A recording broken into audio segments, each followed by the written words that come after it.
오늘 주시는 하나님의 말씀입니다. 신약성경 고린도후서 13장 5절 말씀입니다. 신약성경 고린도후서 13장 5절 말씀을 한 목소리로 봉독합니다. 너희는 믿음 안에 있는가 너희 자신을 시험하고 너희 자신을 확증하라. 예수 그리스도께서 너희 안에 계신 줄을 너희가 스스로 알지 못하느냐. 그렇지 않으면 너희는 버림받은 자니라.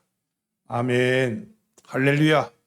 오늘도 예배에 참여하신 여러분들을 환영합니다. 옆에 있는 사람 인사하십시오. 잘 나오셨습니다. 앞뒤로 인사하면서 은혜 받읍시다. 구호를 한번 해주세요. 구호. 제가 여러분 오늘은 그러면 잘 살자. 내일은 그러면 잘 죽자. 모레는 부활하자.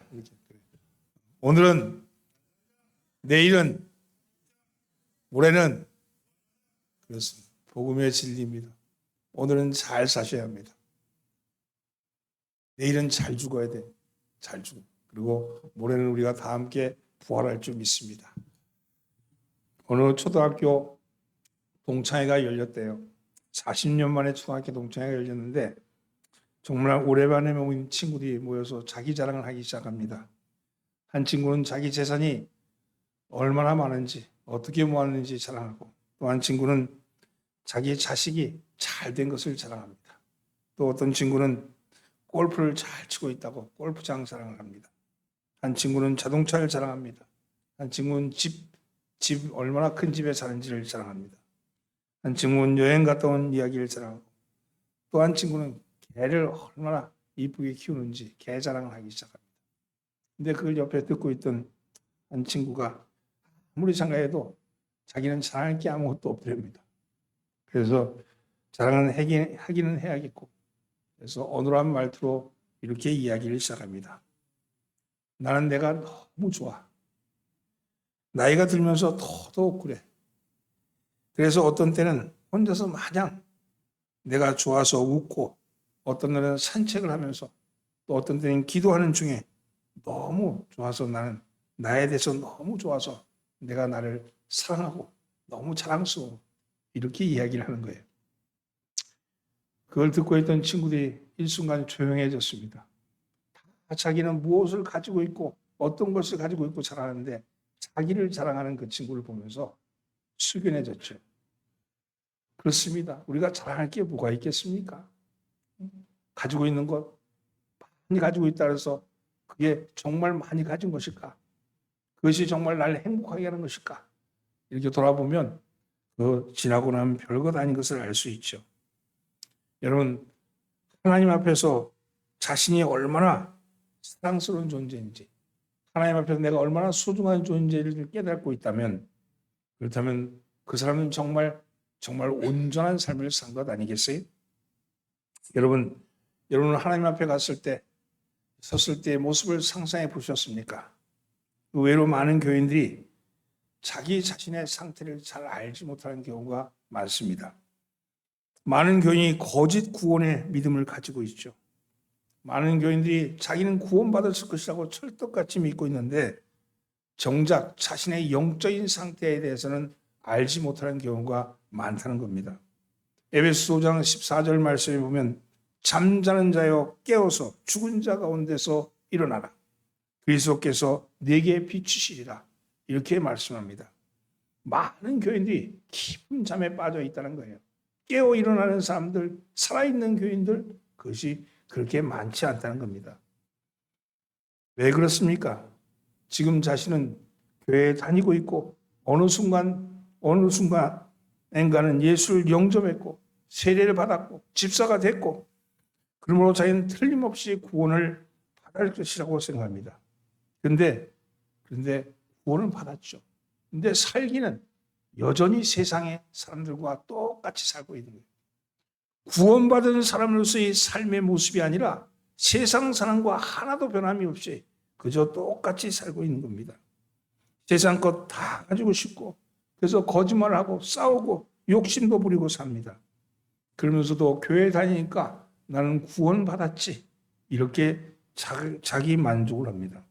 그러나 사랑하는 성도는 교리를 안다고 구원을 받은 것입니까? 성경 지식이 넘친다는 것이 구원의 증거입니까? 삶은 세상 삶과 똑같이 사는데 무엇으로 구원을 받았다고 드러낼 수 있겠습니까? 예수 믿는다면 예수의 삶이, 예수의 말씀이, 예수의 모습이 내 삶에서 드러나야 되는 것 아닙니까?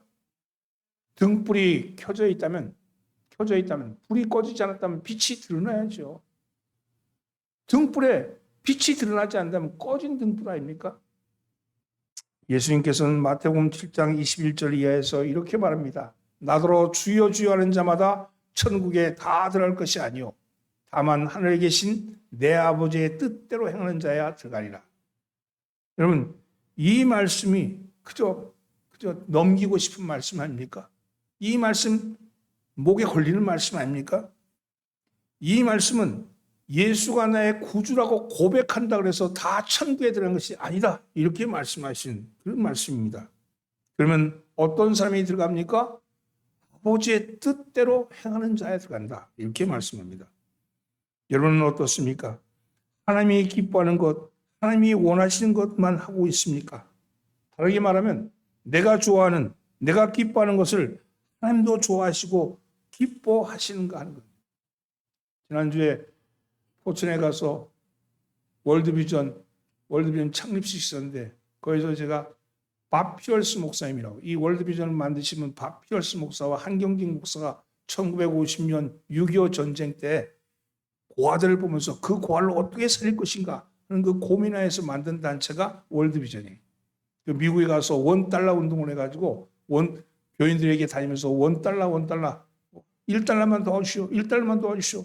그래서 모아서 돈을 모아 것을 한국에 와서 고아원을 지원하고 그리고 고아들을 살리고 그랬던 게 바로 월드비전이에요. 옛날에는 선명이라고 불렀죠. 그 고아들을 모아서 합창단을 만들어서 전 미국에 다니면서 $1 운동을 걷어모은 게 선명의 합창단이었고 그 고아들의 노래가 천사의 노래 같아 그래서 수많은 사람들이 한국을 도왔죠. 그게 월드비전입니다. 그 월드비전이 1989년에 도움을 받던 단체에서 도움을 주는 단체로 바뀌는 거예요.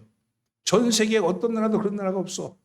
오직 한국만이, 한국에 세워진 6.25 때 한국에 세워진 그 월드비전이 그것이 이제는 정말로 고아들이 나라였던 그 한국에서 우리가 경제 성장을 해서는 89년도에는 도움을 주는 단체로 바뀌는 겁니다. 지금은 전 세계 행해서 전 세계 110개 국가에다가 월드비전이 세워지고 거기에 보입니다. 유일하게 북한에 선교하는 단체는요 월드비전밖에 없어요. 북한에서도 거부감 없이 받아들이고 그런 게 월드비전인데 그 얘기를 하려는 게 아니고 그 밥 피얼스 목사님의 기도의 제목이 뭐냐면 하나님이 아파하는 것을 나도 아파하게 하옵소서. 하나님이 슬퍼하는 것에 나도 슬퍼하게 하옵소서. 하나님이 마음 둔 곳에 내 마음도 있게 하여 주옵소서.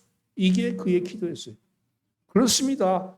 하나님이 기뻐하는 것, 하나님이 마음 두는 것, 하나님이 좋아하시는 것, 그것이 내 것이 되고 내 마음, 내 기쁨이 되기를 원한다는 것이 우리의 그리스도인이 뜻대로 산 것 아니겠습니까? 여러분은 여러분이 원하는 것과 주님이 원하는 것이 상충될 때 어떤 것을 택하십니까? 오늘 한국 기독교를 보면서 저를 포함해서 많은 목사님들이 마태복음 7장 22절 이하의 말씀 앞에 자유로울 사람이 별로 없다는 겁니다.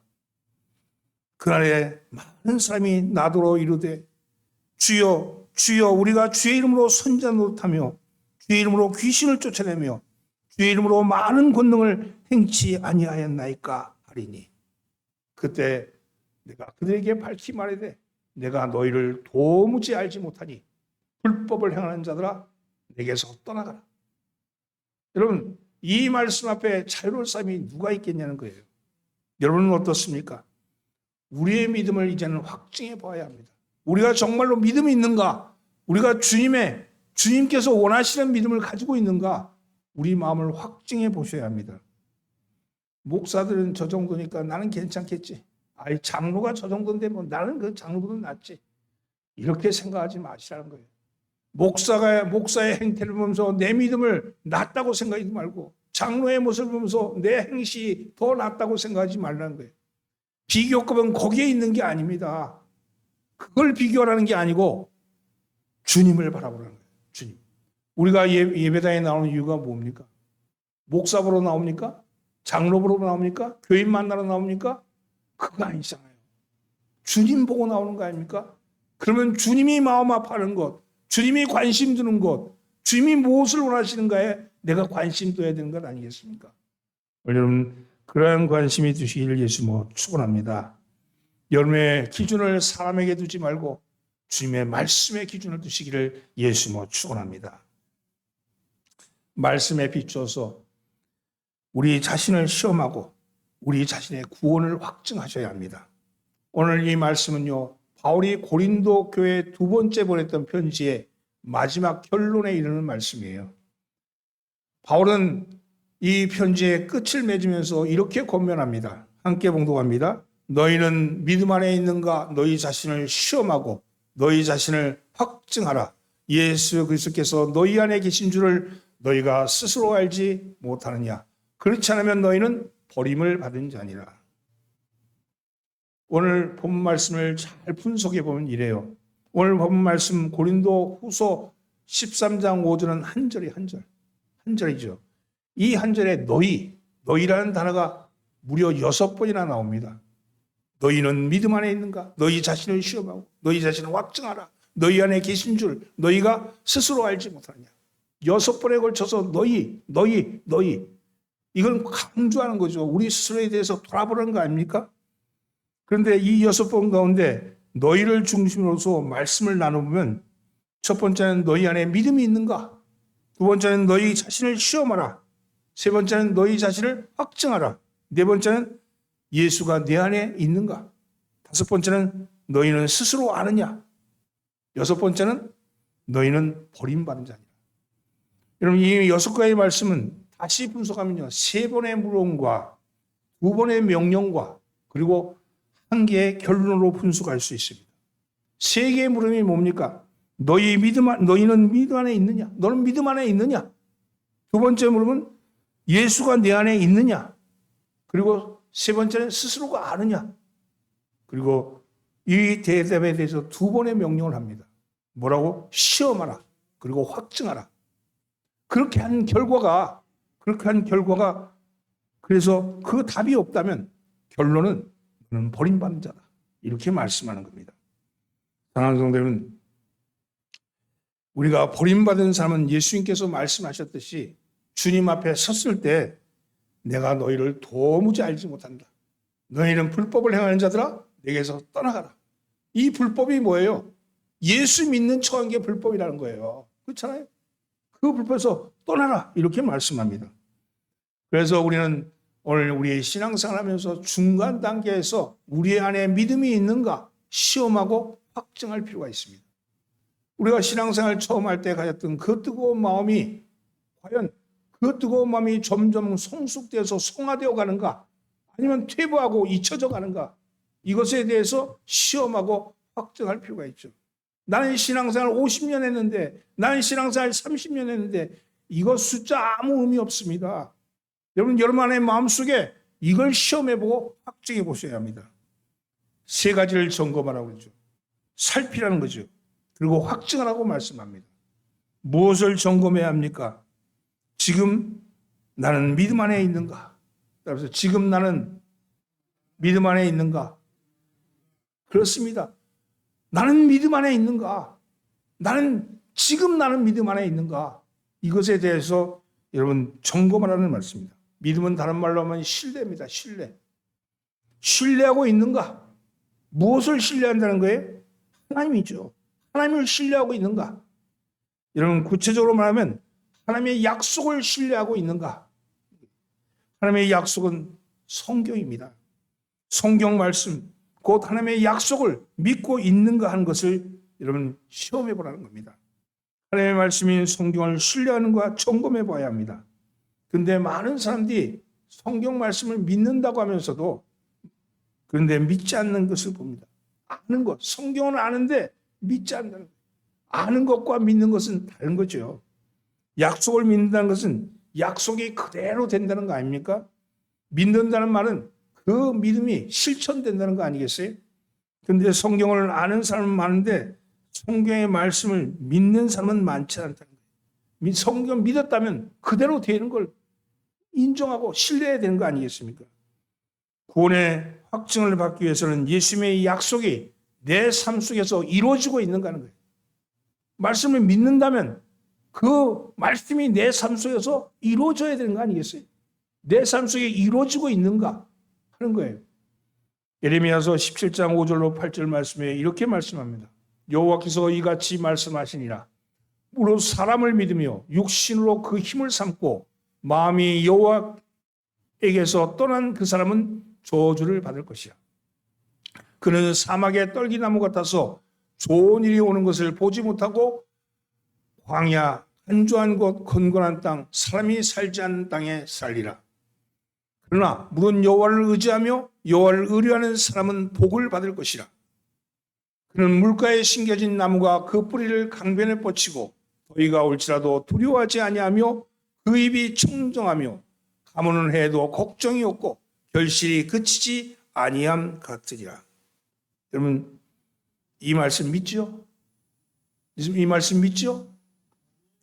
하나님을 의지하지 않고 사람을 의지하는 사람은 저주를 받고 하나님을 의지하는 사람은 복을 받을 것이라고 말씀합니다. 여러분의 삶을 돌아보세요. 내 삶이 사막의 떨기나무 같은지 아니면 물가에 심겨진 나무와 같은지 여러분의 삶을 살펴봐야 합니다. 만약에 나의 삶이 사막에 심겨진 떨기나무 같다면 어디서부터 잘못됐는지를 살피셔야 돼요. 이거는 할 것이다 아니라 지금 내 삶의 모습인 거예요. 내 삶의 모습이 떨기나무 같은 삶이냐 아니면 내 삶이 물가에 심겨진 나무 같은 삶이냐를 살피라는 겁니다. 떨기나무 같은 삶 혹은 물가에 심겨진 나무 같은 삶, 이 삶이 나의 삶에 하나님의 약속대로 이루어지고 있는가를 살피셔야 합니다. 혹시 이루어지지 않았다면 하나님을 의지한다고 말을 하면서도 사람을 의지하고 있지 않은가? 돈을 의지하고 있지 않은가? 관계를 의지하고 있지 않은가? 하나님보다 더 나은 우상을 만들고 있지 않은가를 살피셔야 합니다.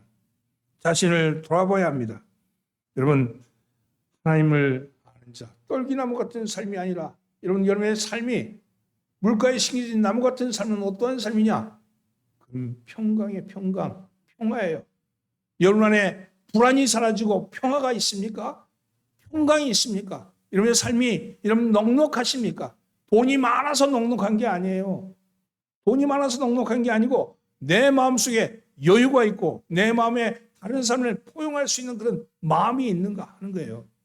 이런 마음을 가진 사람이 지금 물가에 심겨진 나무의 삶을 사는 것이고 늘 불안하고 걱정되고 어떤 걸 보면 비난하고 비판하고 남을 보면 시기하고 질투하고 다른 사람에 대해서 어떻게 하든지 깎아내리려고 드는 부정적인 생각이 가득 차 있다면 사막이죠. 사막. 한주한 사막. 건건한 땅이죠. 여러분 그게 아니라 여러분의 삶에 정말로 기쁨이 충만해서 어떤 사람도 포용할 수 있고 어떤 사람도 받아들일 수 있는 그런 넉넉한 마음이 있는가? 그런 삶을 사는 사람이 여러분 하나님을 의지하는 말씀에 의지된 삶을 살아가는 것 아니겠습니까? 여러분 하나님 보시기를 원하시죠? 그런데 하나님을 본 사람은 그리 많지 않습니다. 왜 그렇습니까?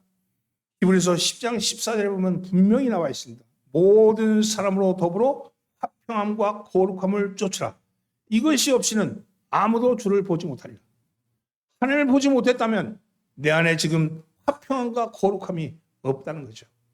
오늘 사랑하는 성도 여러분, 예수를 믿는다면, 여러분 예수를 믿었다면, 구원을 받다고 확신한다면 여러분의 삶의 모습이, 지금의 삶의 모습이, 여러분의 삶의 모습이 적어도 물가에 심겨진 나무와 같은 삶의 모습이 되고 여러분의 생활 속에서 거룩함과 그리고 화평함이 드러나기를 예수로 축원합니다.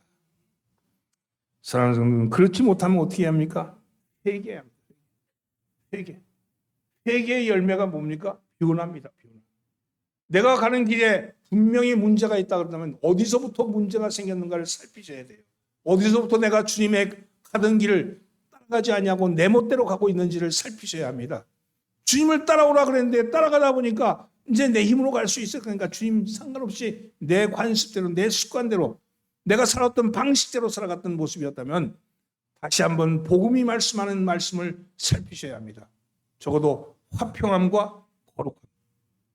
사람에 대해서 안으로운 내 속에 화평함이 있어야 돼요. 평화가 있어야 됩니다. 그리고 두려워 마십시오. 염려하지 마십시오. 주님이 나와 함께합니다. 좋으신 하나님, 내가 하나님을 믿을 때 그 하나님은 좋으신 하나님이었어요. 내가 부릴 수 있는 하나님이 아니고 내가 이래라 저래라 해서 하는 하나님이 아니고 그분은 좋으신 아버지였어요.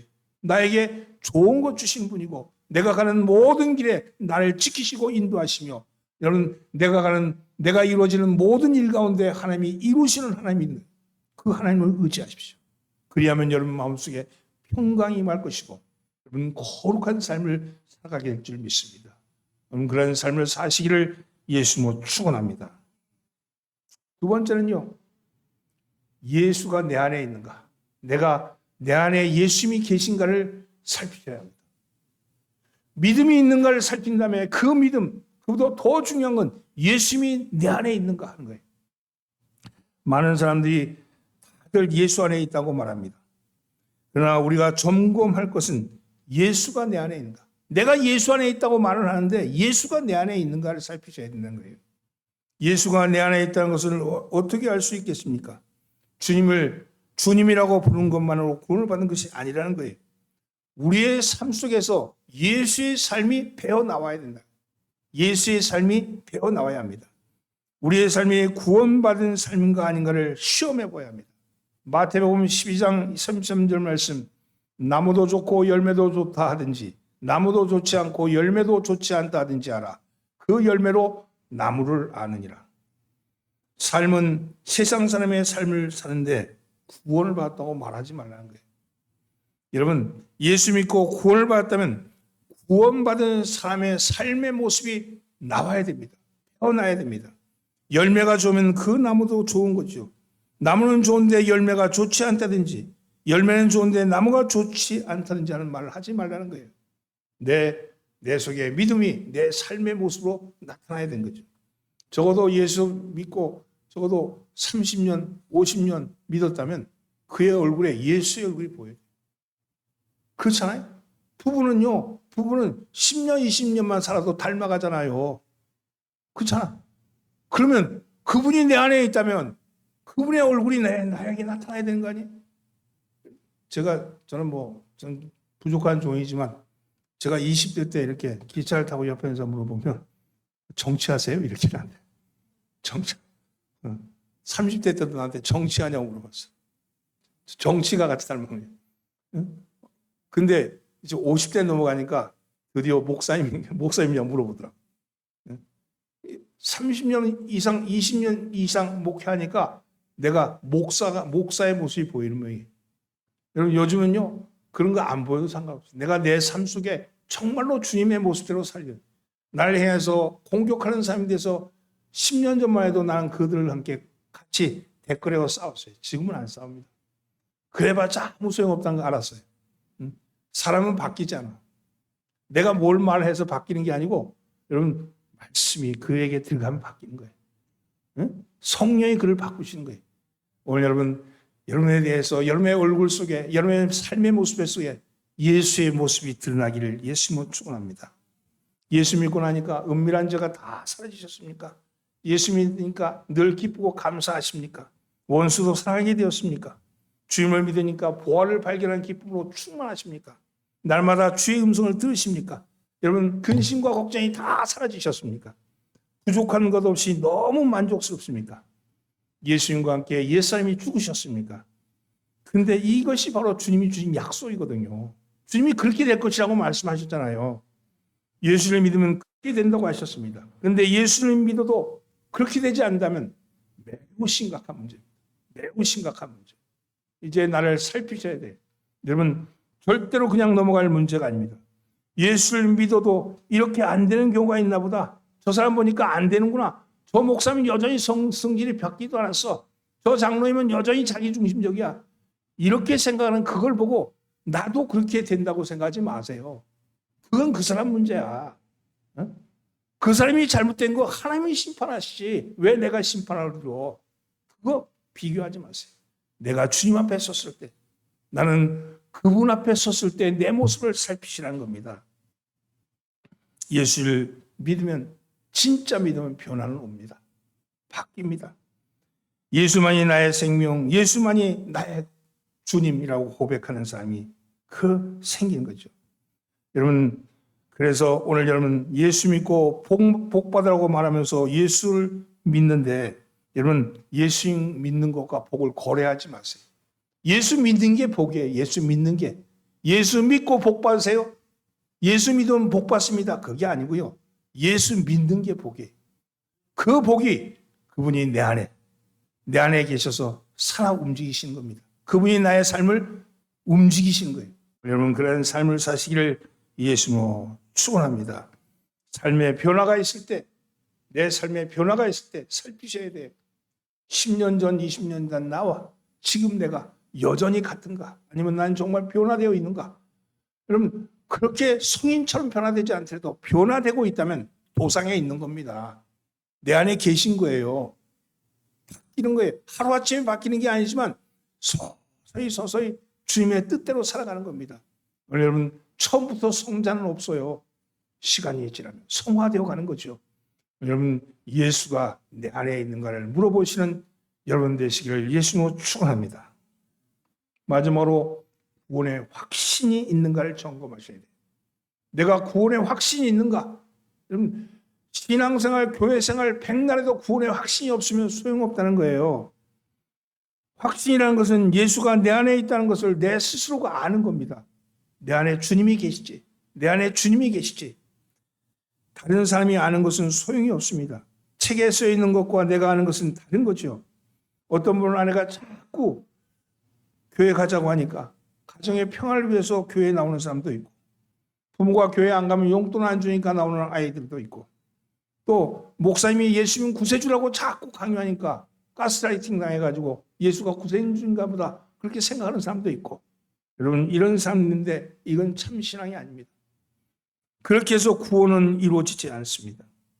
구원의 확신이 있습니까? 하는 그런 책에 나오는 이야기인데, 어떤 교인의 안타까운 이야기가 있습니다. 교회 봉사를 열심히 잘하는 교인이었어요. 목회자면 누구든지 한번 그 사람이랑 같이 일하고 싶은 그럴 만큼 충성스러운 교인이 있었습니다. 그런데 어느 날 갑자기 중병에 걸린 거예요. 건강할 때는 그토록 활달하다 보니 그 병에 걸리자 말이 없어졌습니다.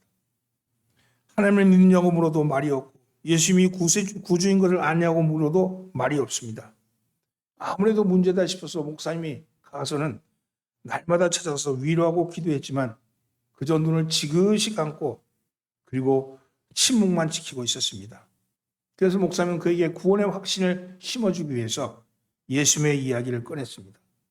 그러자 손소리를 치면서 예수고 뭐고 다 귀찮소. 예수고 뭐고 다 귀찮소. 그렇게 한마디 소리 지르는 겁니다. 그리고 얼마 있다가 죽었습니다. 여러분 일평생 교회를 다녔지만, 일평생 충성했다 그랬지만 구원의 확신은 없는 거예요. 종교생활한 겁니다. 종교생활. 여러분 종교생활과 신앙생활은 다른 거예요. 여러분 구원의 확신이 있어야 돼요. 여러분 구원의 확신이 없을 때 어떻게 합니까? 주님께 구해야죠. 주님이 나의 주님이신 걸 내가 믿어지게 해달라고. 믿음은 믿는 게 아니고 믿어지는 거잖아요. 믿어지게 해달라고. 주님 내가 믿어지게 해주십시오. 내가 구원의 확신이 없는 것 같습니다. 오늘 목사님 설교 들으니까 내게 구원의 확신이 없는 것 같습니다. 그저 나는 종생활한 것 같습니다. 이런 고백이 있고 이게 회개 아닙니까? 그리고 믿어지게 해달라고. 주님이 나의 구주인 것이 믿어지게 해달라고. 그렇게 기도하십시오. 여러분 그 순간에 여러분 구원의 확신이 여러분에게 올 겁니다. 어떠한 모양이든지 어떠한 모습이든지 여러분 그분이 나의 구주심을 깨닫게 될 겁니다.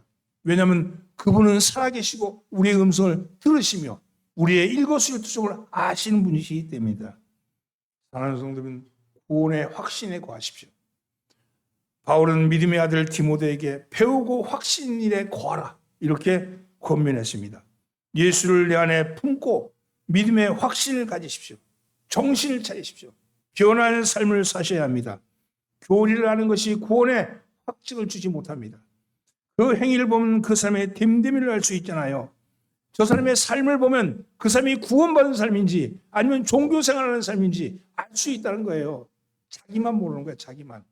자, 그럼 오늘 구원의 확신에 대해서 우리 스스로가 점검해야 될 것에 대해서 한번 살펴보세요. 내 안에 믿음이 있는가? 그 믿음이 어떤 믿음입니까? 여러분, 내 삶의 주님이 나의 하나님이시다. 하나님이 나의 좋으신 분이시다. 그분이 그 말씀대로 내 삶에 이루어지고 있고 이루고 계시다. 두 번째, 예수가 내 안에 있다. 내가 예수의 삶을 배워나는 삶을 살아야 된다.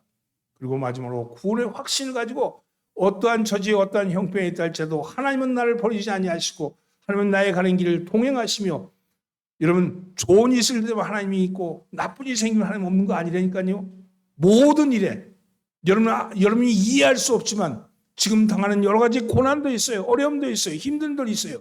그러나 그 뒷면에 보이는 건 그러하지만 보이지 않는 것은 다른 거예요. 오늘 내가 고난을 받고 있다면 그 고난의 뒤편에는 보이지 않는 하나님의 축복이 있다는 거예요.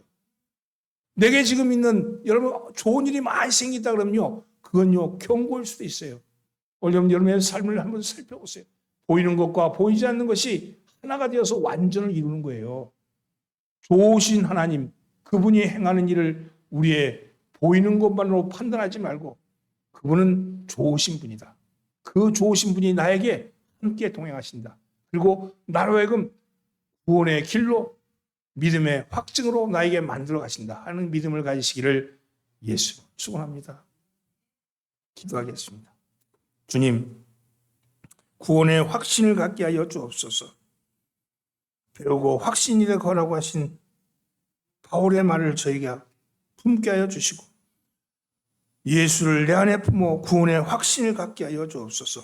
변화된 삶을 살게 하여 주시고 오늘 우리의 삶의 모습 속에서 믿음의 온전함을 볼 수 있게끔 눈이 열리고 귀가 열리게 하여 주시옵소서.